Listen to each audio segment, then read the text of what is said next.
warga Jakarta. Sejumlah peristiwa terjadi saat masa PPKM darurat diterapkan. Salah satunya Gubernur DKI Jakarta Anies Baswedan yang marah karena kantor buka saat PPKM darurat hingga kemacetan yang terjadi di lokasi penyekatan. Ini bukan soal ngosongin Jakarta. Gubernur DKI Jakarta Anies Baswedan marah saat mendapati masih ada perusahaan sektor non-esensial yang mewajibkan karyawannya ke kantor selama PPKM darurat. Anies makin geram ketika mendapati salah satu karyawan yang sedang dalam kondisi hamil 8 bulan masih tetap ke kantor.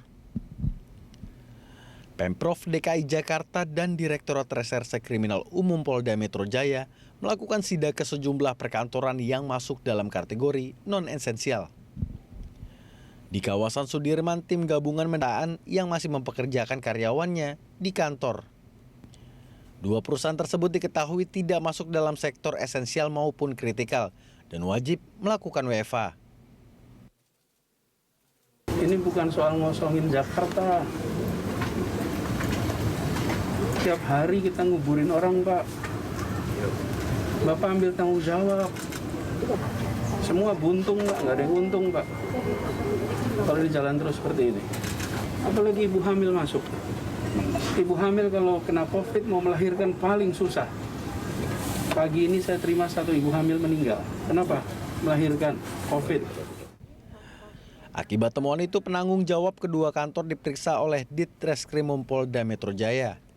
Mereka diperiksa terkait dugaan unsur pidana dalam pasal 14 Undang-Undang Nomor 4 tentang wabah penyakit menular.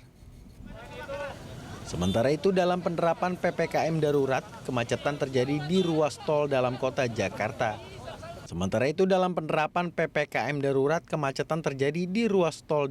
Jakarta. Senin, pertama di masa PPKM darurat berlaku. Kemacetan terjadi dari arah Cawang menuju ke Semanggi. Kemacetan panjang terjadi karena petugas menutup sejumlah pintu keluar tol. Hanya pintu tol keluar Taman Anggrek yang dibuka. Untuk keluar dari pintu tol Taman Anggrek dilakukan pemeriksaan. Sejumlah aturan diterapkan selama pemberlakuan PPKM darurat. Di antaranya kerja dari rumah sektor non-esensial 100%. Tempat wisata ditutup sementara dan kegiatan pusat perbelanjaan ditutup.